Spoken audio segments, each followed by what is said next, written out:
Ryan Reynolds here from Mint Mobile. I don't know if you knew this, but anyone can get the same premium wireless for $15 a month plan that I've been enjoying. It's not just for celebrities. So do like I did and have one of your assistant's assistants switch you to Mint Mobile today. I'm told it's super easy to do at mintmobile.com/switch. Upfront payment of $45 for 3-month plan, equivalent to $15 per month required. New subscribers only. Renew for 12 months to lock in savings. Taxes and fees extra. Additional restrictions apply. See full terms at mintmobile.com. As a person with a very deep voice, I'm hired all the time for advertising campaigns. But a deep voice doesn't sell B2B, and advertising on the wrong platform doesn't sell B2B either. That's why if you're a B2B marketer, you should use LinkedIn ads. LinkedIn has the targeting capabilities to help you reach the world's largest professional audience. That's right, over 70 million decision makers all in one place. All the big wigs, then medium wigs, also small wigs who are on the path to becoming big wigs. Okay, that's enough about wigs. LinkedIn ads allows you to focus on getting your B2B message to the right people. So, does that mean you should use ads on LinkedIn instead of hiring me, the man with the deepest voice in the world?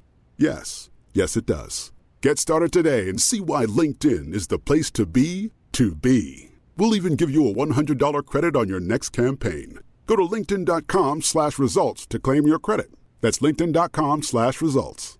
Terms and conditions apply.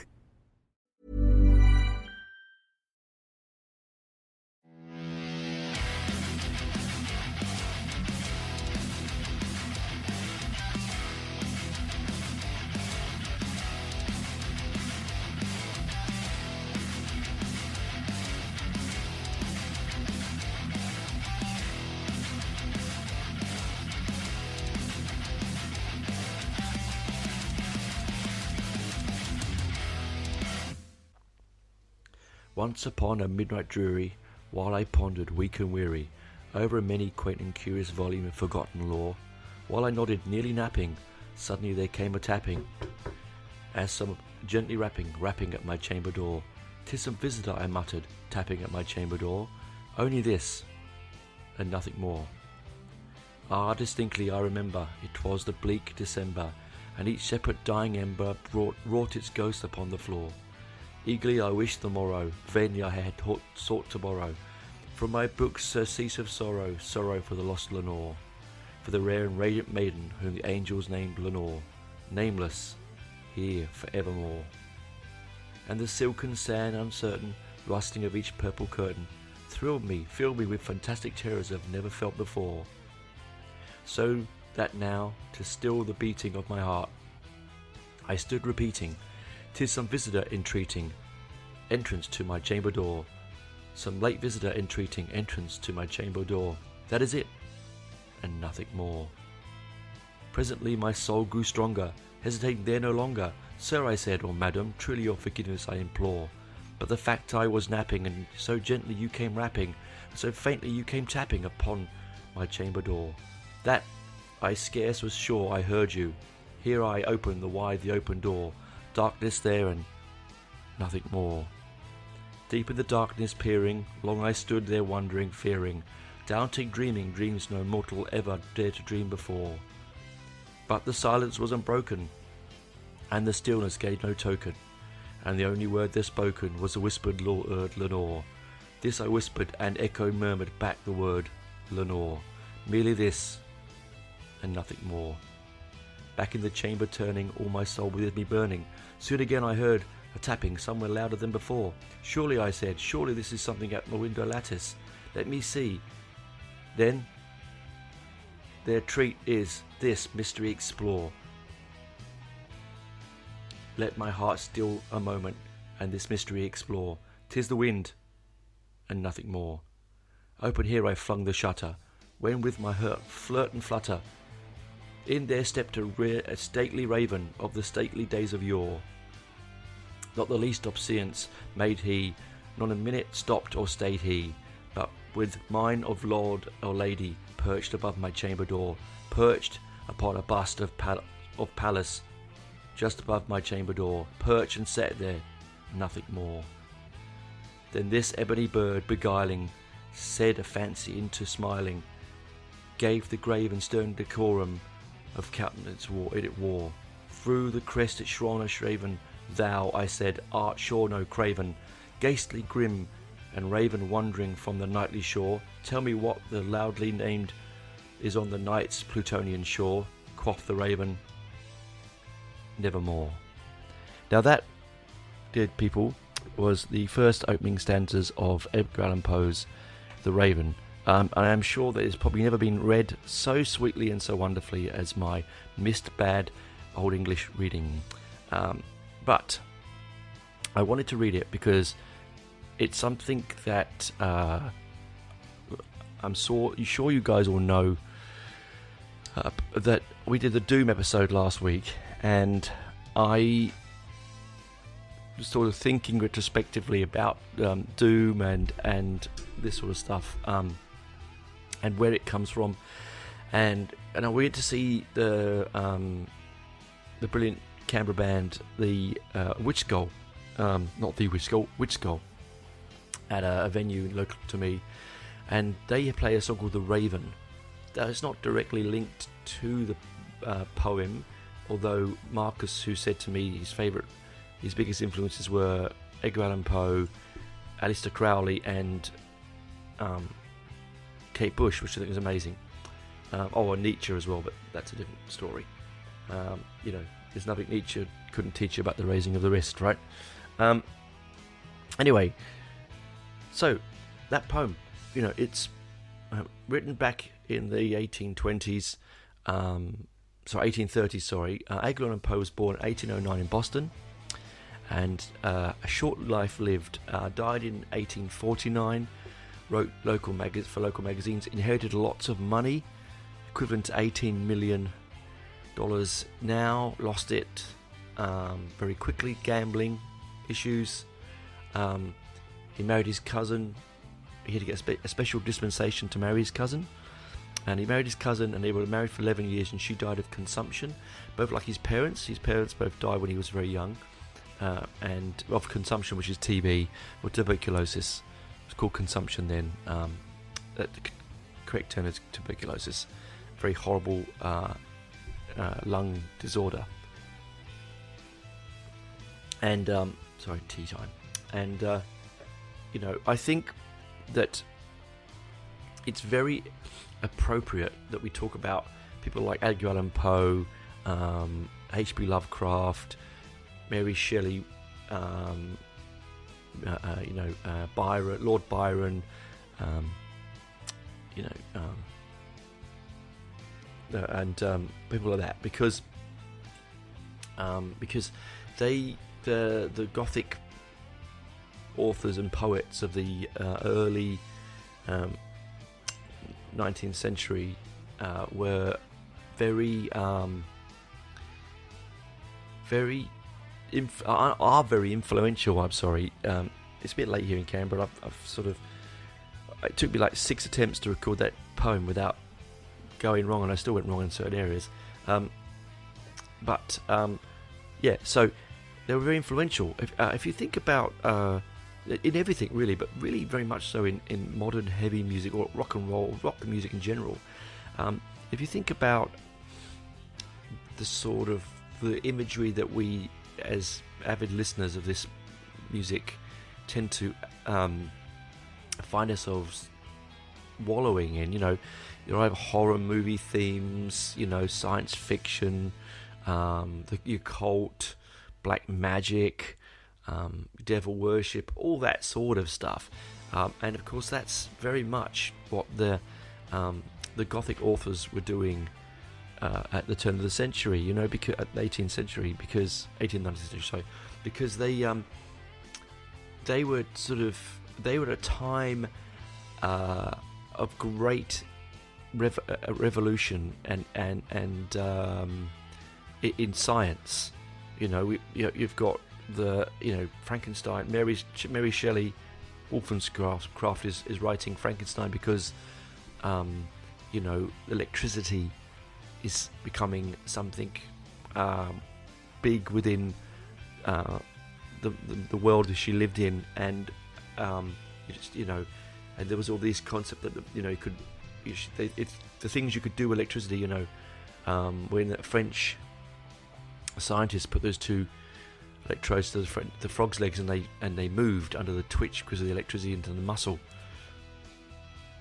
giving that inspiration to Mary Shelley to write the greatest Gothic horror novel of all time.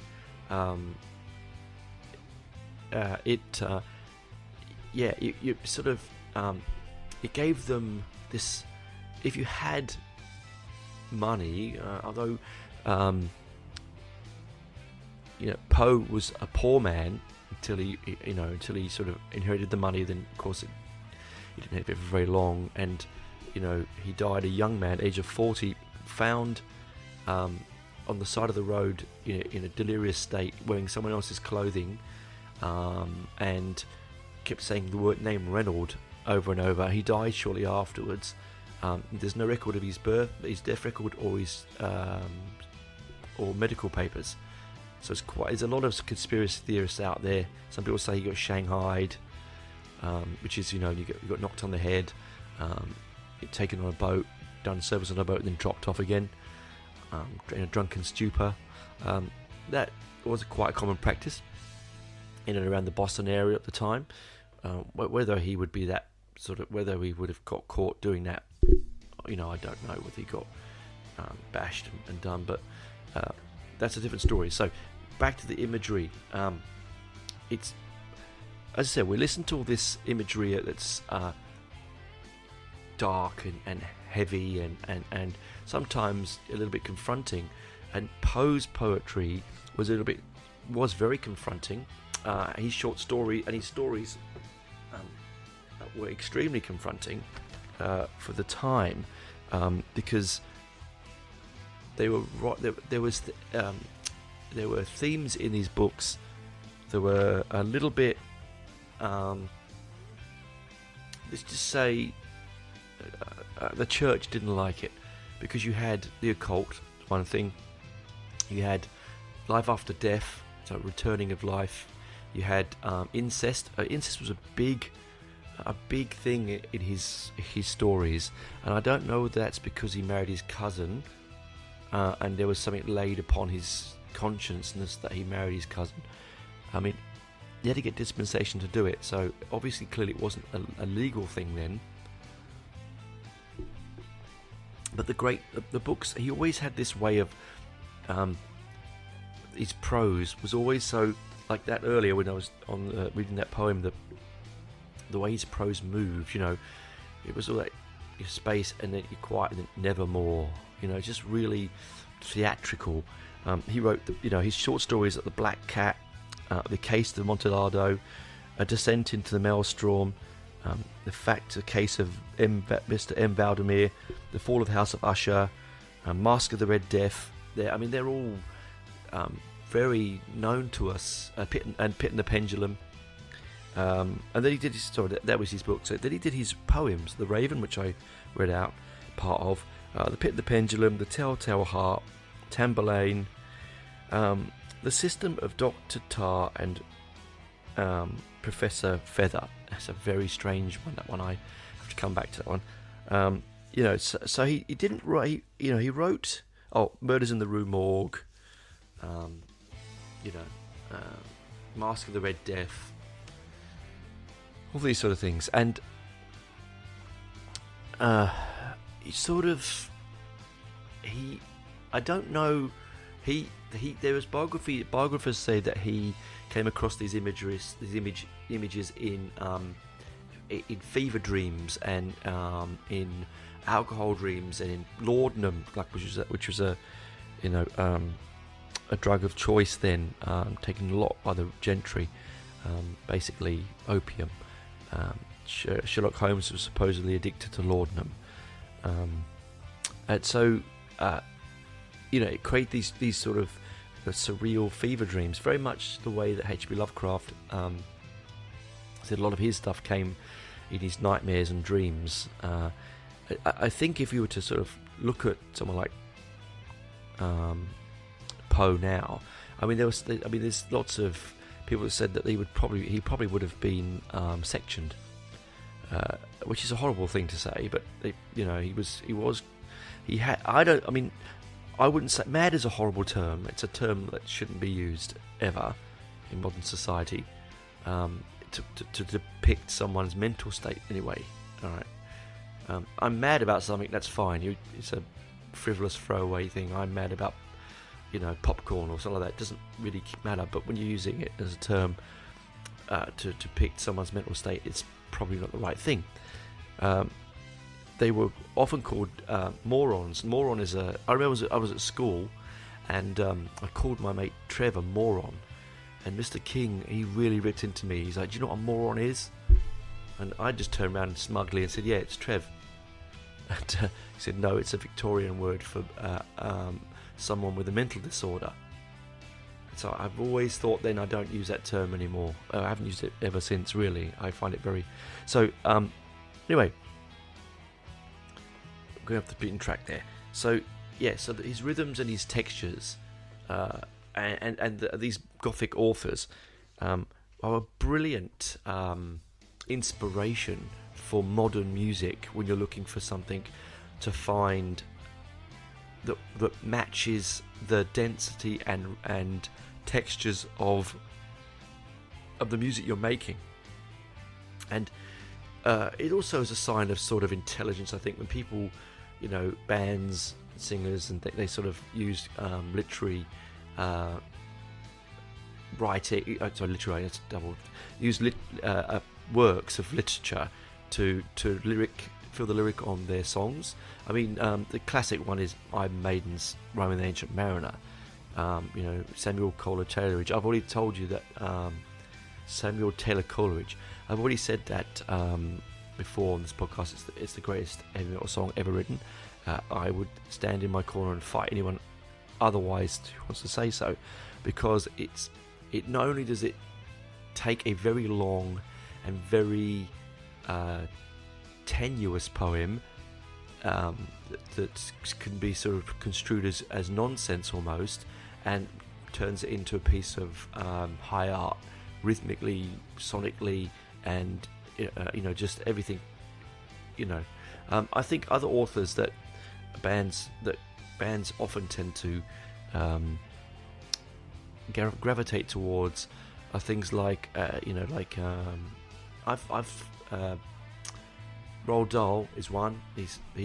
I've heard bands do Roald Dahl stuff, but I'm thinking of Alice in Wonderland, Lewis Carroll, because his nonsensical writing is perfectly open for musical interpretations.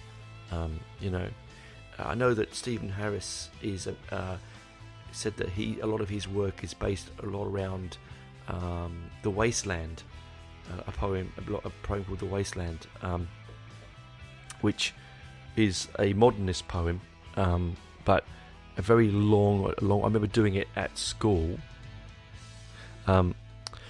T.S. Eliot's The Wasteland. Yeah, it's one of those things that it's 64 pages long. It's an interesting piece of work, that one. But then there's also people write music based on Omar Khayyam's The Rubaiyat, which is 15th century, I believe. Biblical. I mean, Genesis did a whole album based on the Bible. I mean, I'm sure there are bands out there that have done it, Torah and the Quran.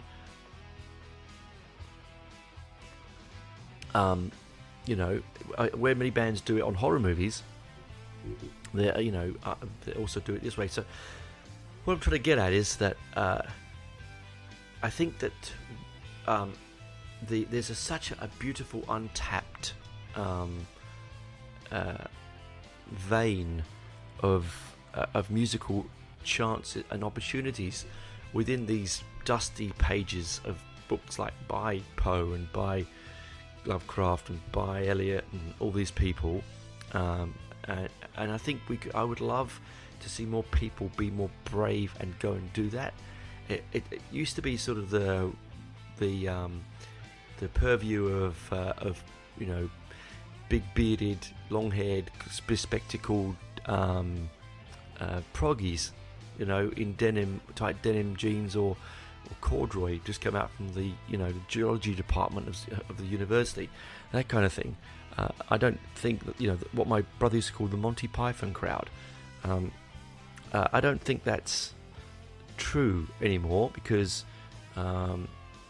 we are more informed as a species, as a nation, as a people, and we're more seeking differences. And I think that, again, some of my favourite songs ever written have been based around either historical characters or fictional characters from texts from a long time ago. So, anyway, that's me blabbering on. I really hope you enjoyed the poem, but I didn't finish it because I thought you guys should listen to it, and plus it will take the whole show up. I'm going to go and get a fresh cup of tea because I'm getting a bit dry. I had my 4th COVID jab today, and I'm feeling really achy and sore. I did also just receive my new subwoofer for my speakers. I stupidly ordered a polycone subwoofer, and the other speaker was a paper cone subwoofer. It's an old one, and so I'm getting an imbalance in sound, so I'm going to have to go and get another one of those polycone ones. It will sound amazing when it still sounds good, but it just sounds a little bit imbalanced left to right across the speakers. Anyway, that's me rabbiting on about my speaker system. I did pick up, I don't know if I told you, picked up these 2 beautiful 1979 Marantz cabinets, but all the speakers were gone. I just got the cabinets, I took out all the speakers, replaced them with really good ones, bit at a time because they're quite expensive. And I also just got just 1 or 2 just to make sure it'd work, and it does. It sounds amazing. They're like 3 feet high. They're like huge things. They're really good. Say even 4 feet high, and they're really big pieces, big units. When I saw them on up for grabs for free from someone down the road, I went to pick them up thinking they'd be tiny. Took up the boot and the back seat of the car. So they're decent sized speakers, and they're really fair out of tune as well. Anyway, that's me. So I'm going to come back have a cup of tea. I'll come back on the other side, and we'll have a chat about music that has been inspired by Poe and other bands and other authors. Mainly Poe, though, because I've been looking at recently. Anyway, as I said, nevermore. See you on the other side, guys. Ryan Reynolds here from Mint Mobile with a message for everyone paying big wireless way too much. Please, for the love of everything good in this world, stop. With Mint, you can get premium wireless for just $15 a month. Of course, if you enjoy overpaying, no judgments, but that's weird. Okay, one judgment. Anyway, give it a try at mintmobile.com/switch. Upfront payment of $45 for 3 months required. New subscribers only. Renew for 12 months to lock in savings. Additional taxes, fees, and restrictions apply. See mintmobile.com. When you're ready to pop the question, the last thing you want to do is second-guess the ring. At BlueNile.com, you can design a one-of-a-kind ring with the ease and convenience of shopping online. Choose your diamond and setting. When you find the one, you'll get it delivered right to your door. Go to BlueNile.com and use promo code LISTEN to get $50 off your purchase of $500 or more. That's code LISTEN at BlueNile.com for $50 off your purchase. BlueNile.com, code LISTEN. Ryan Reynolds here from Mint Mobile. I don't know if you knew this, but anyone can get the same premium wireless for $15 a month plan that I've been enjoying. It's not just for celebrities. So do like I did and have one of your assistants switch you to Mint Mobile today. I'm told it's super easy to do at mintmobile.com/switch. Upfront payment of $45 for 3-month plan, equivalent to $15 per month required. New subscribers only. Renew for 12 months to lock in savings. Taxes and fees extra. Additional restrictions apply. See full terms at mintmobile.com. Hey, Dave. Yeah, Randy. Since we founded Bombas, we've always said our socks, underwear, and T-shirts are super soft. Any new ideas? Maybe sublimely soft. Or disgustingly cozy. Wait, what? I got it. Bombas. Absurdly comfortable essentials for yourself and for those facing homelessness. Because one purchased equals one donated. Wow, did we just write an ad? Yes. Bombas. Big comfort for everyone. Go to bombas.com/ACAST and use code ACAST for 20% off your first purchase.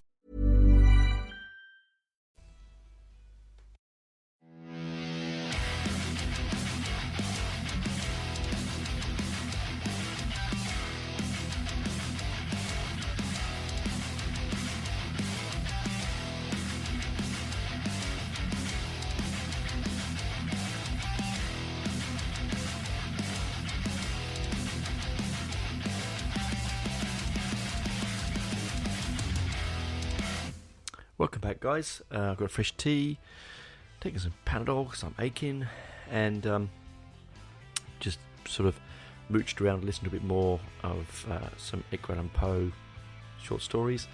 Now, so we'll talk about Poe and his influence on heavy metal. How I came about Poe, if I'll just give you a bit of a side story. When we were kids, we used to go on a street outing to the coast. Now, in the UK in the 70s and early 80s, that's what we did. We poor raggy ass kids, mum and dads would all get together and chip in all down the street, and one lady would go and hire a coach. It was called a charabang, and we'd all get on the charabang and we'd drive to the local seaside town. So it was either Margate, Blackpool, Brighton. Blackpool for the illuminations, Christmas, but we go Brighton, Ramsgate, Margate, Southend, places like that, right? It was a big day trip out, and you know, from where we were, I mean, it felt like forever, but it was probably only about 2-hour coach drive. But we'd always stop an hour in for all the dads to go and get a beer. So we'd be an hour out, and they'd stop at the local pub and have a beer. We'd sit on the coach eating crisps. But my brother used to, he'd go to the library and get like tapes, and to listen to for us, because he had one of those Walkmans where you could put 2 headphones in, one of the first original Walkmans, and we were listening to. First, we were listening to the unabridged version of. I mean, one trip was the unabridged version of Lord of the Rings. So it was brilliant. I remember Gollum really scaring me as a kid, but. Or was it The Hobbit? That was The Hobbit. And then he got these tapes, and they were that. Now I don't know who. I've been trying to research who it was, but it's a blue cassette cover, a picture of Edgar Allan Poe on the front, and the pendulum for pitting the pendulum, and it was this really eerie. I think he was an American accent, but I can't tell. Very deep, dark voice, and he read out the poems and the short stories and stories of Edgar Allan Poe, the tales of mystery and imagination. And scared the shit out of me. I'm so glad I was on a coach in the daylight. I remember like not being able to listen to them, and he was really into it, and he'd listen to it, and then we'd get home, and then he'd come upstairs, and and he'd come into my bedroom. Well, we actually shared a bedroom, I should say, and he put on the stereo to listen to something, and he put that on, and he put the lights out. And I remember I was shivered and shaking with fear, because it was so dark and gothic, and it was so eerie in his voice. And I later in life I got a copy of it, a different version with Christopher Lee reading it, and you can get that on YouTube now. It's not quite the same. I love Christopher Lee, but it's not quite the same, you know. It didn't have that voice.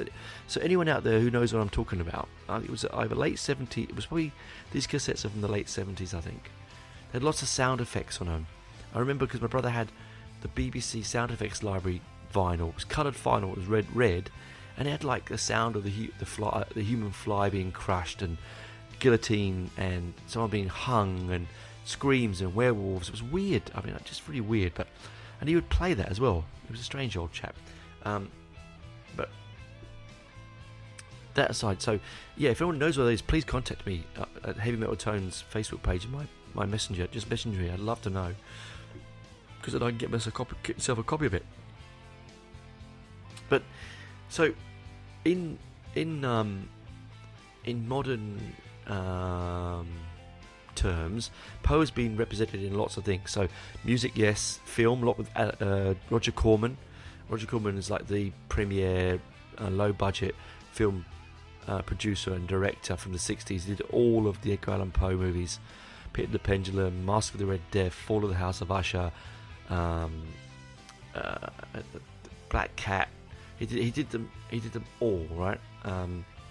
I saw the Black Cat on a double bill with Cat People, which interesting evening that was.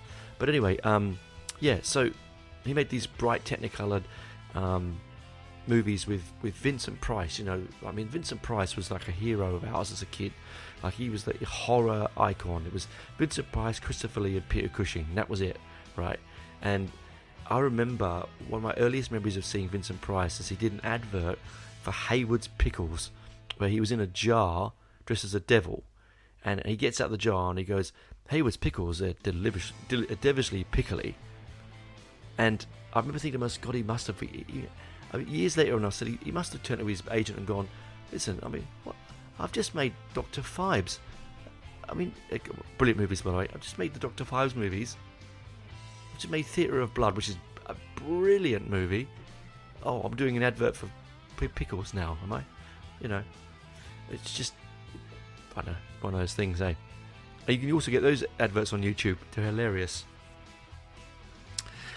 Anyway, that aside, so it's been in sort of the modern media for some time, through film and television and audio, but bands have started. I think the very first, I won't say it's the very first one, because I could be wrong, but for me the first iteration of a Poe adaptation, of course that quickly iteration adaptation, bloody hell, it was the Alan Parsons Project Tales of Mystery and Imagination, which is an album I have on cassette, original and reissue.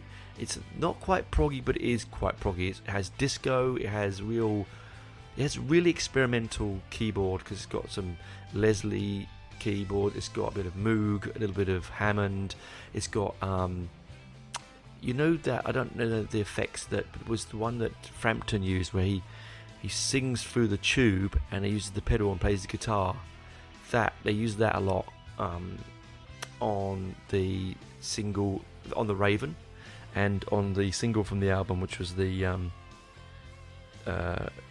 Strange Case, Dr.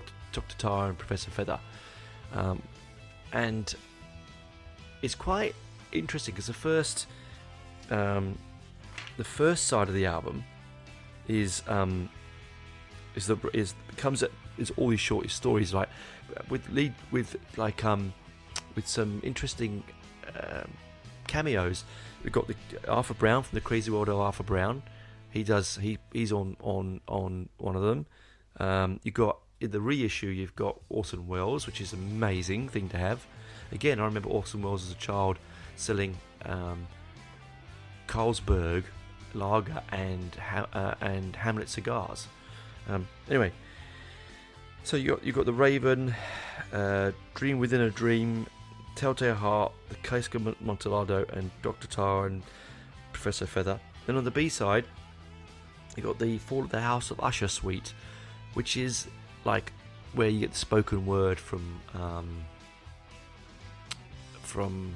Alan and from Orson Welles.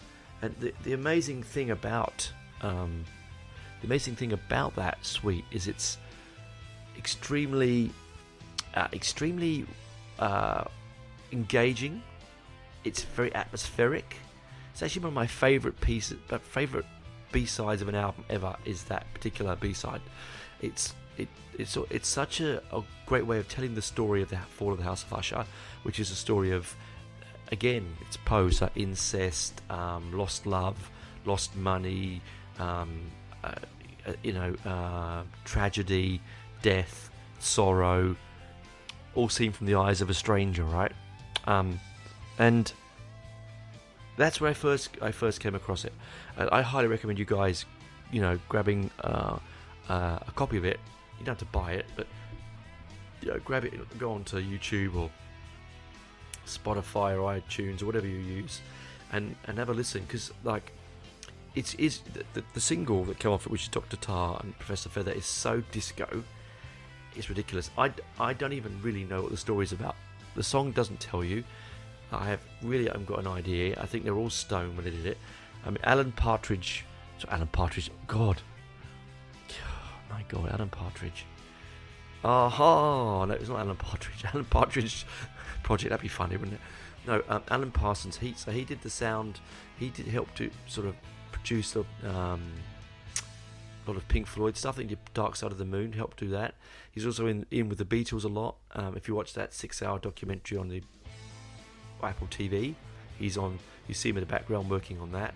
So he's like a real sound guy. So that's why he's very innovative with the sounds he was using on this particular album. That's what makes it so interesting. It's almost, you can feel it's the birth of the electronic age coming through this album, and it was quite brave because, you know, we're bands release an album now, and a year later they've got another album, they're doing something else, they're doing somewhere else. Back then, if you released an album, you toured it for 5, 6, 7 years sometimes. You know, it was part of your life for a good long time. And 76, when it was released, you know, it came into the punk era when, you know, punk was destroying everything that someone like Alan Parsons represented. I saw Alan Parsons live with Fish, the ex-Marillion singer, one of my heroes, at a tribute for, well, I think their road manager that was not well in a time, and it was a really crazy. I saw them play The Raven live. It was just amazing. Anyway, that was at Hammersmith Odeon. I got the ticket by a sheer accident. I didn't even know the gig was on. And I'm flicking through Time Out magazine, which was like a magazine back in the UK when I was there. Told you what was on, and there it was. It was like, oh my god, it was like 10 quid. I actually bunked off work early. I told him I wasn't feeling well, so I could get across town to get there early to get a ticket. Anyway, doesn't matter. That place doesn't exist anymore. That business went out of business ages ago. Anyway, so then we're moving forward from say like Alan Parsons, and then you move on to sort of skip forward quite some time, and you've got your extreme bands taking up all these dark and terrifying stories. The Raven in particular, you know, has been performed by one of my favourite black metal bands in all the world, which is Rotting Christ. Now, that sounds worse than they actually are. They're not. They are a brilliant, band from Greece, and their version of the Raven,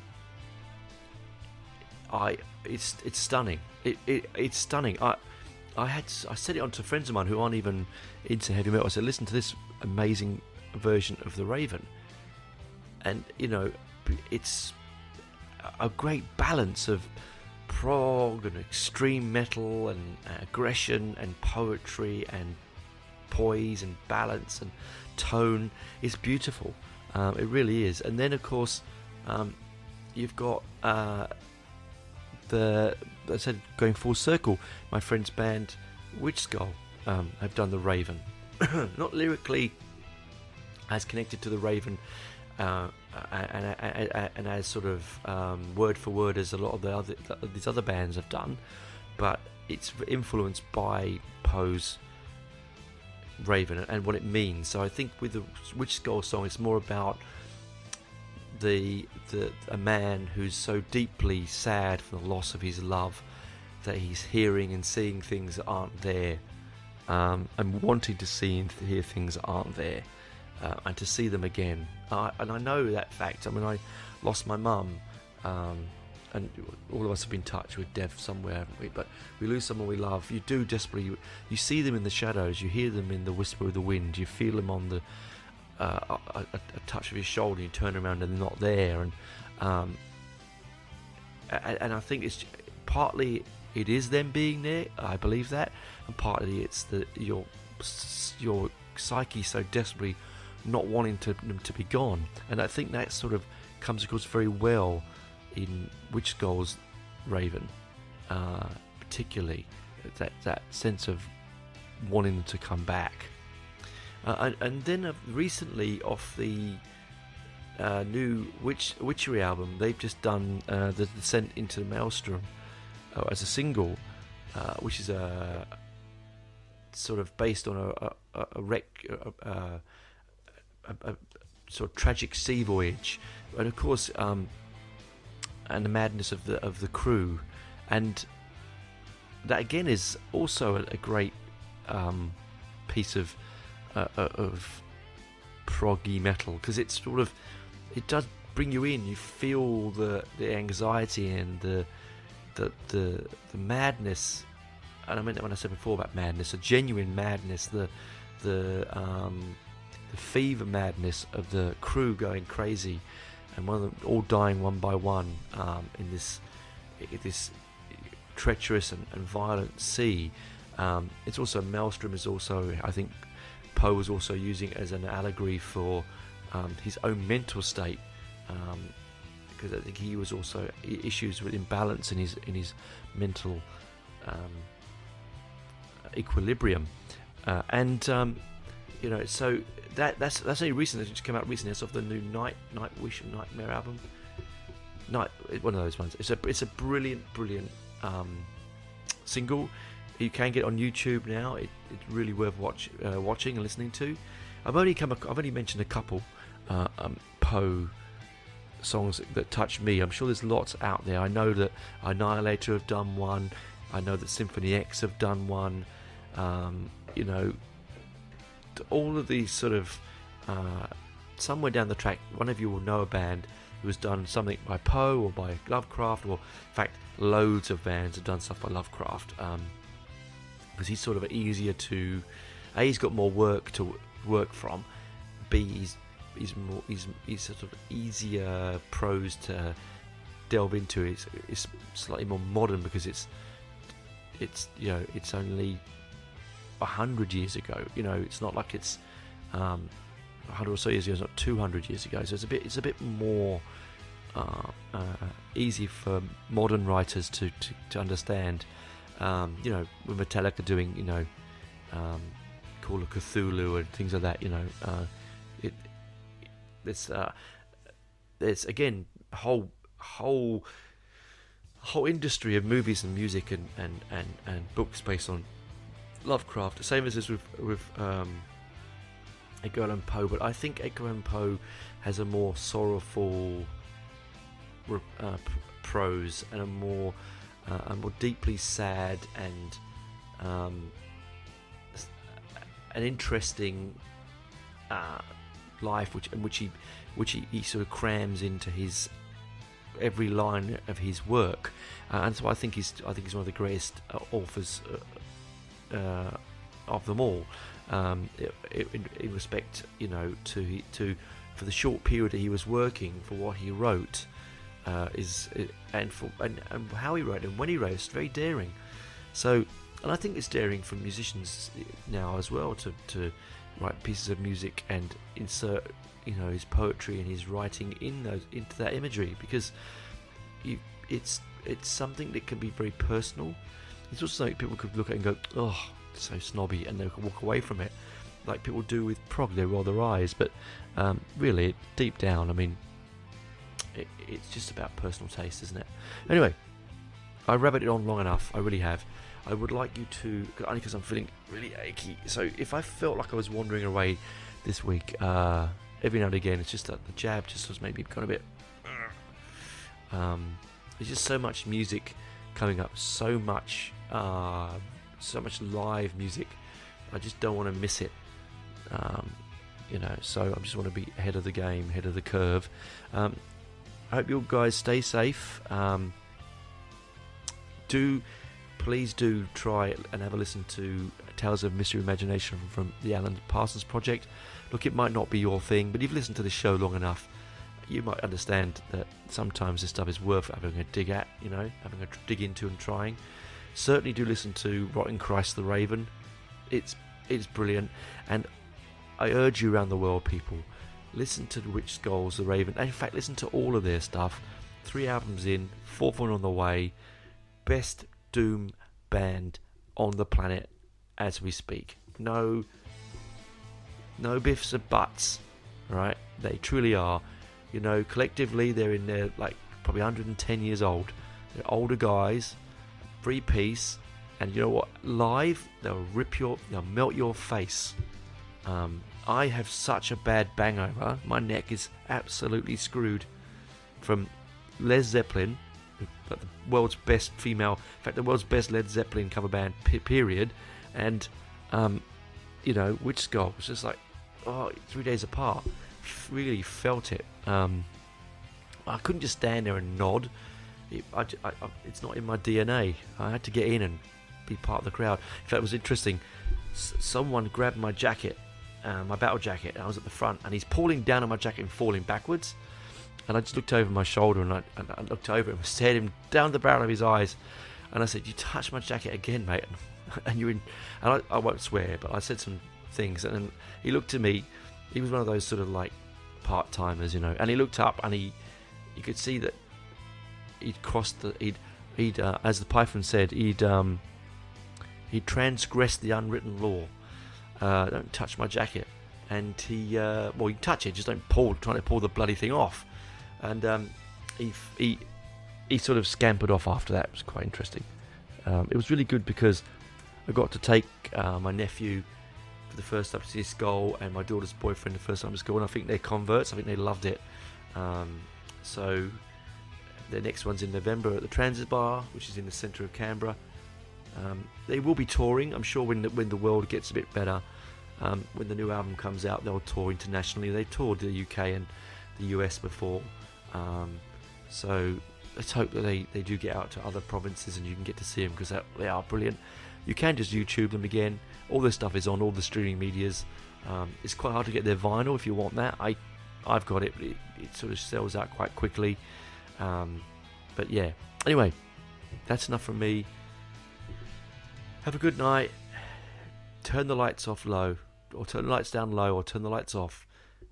Put on some Edgar Allan Poe on YouTube or wherever you can get it, and lay there and let's see how long you last. Anyway, bye guys.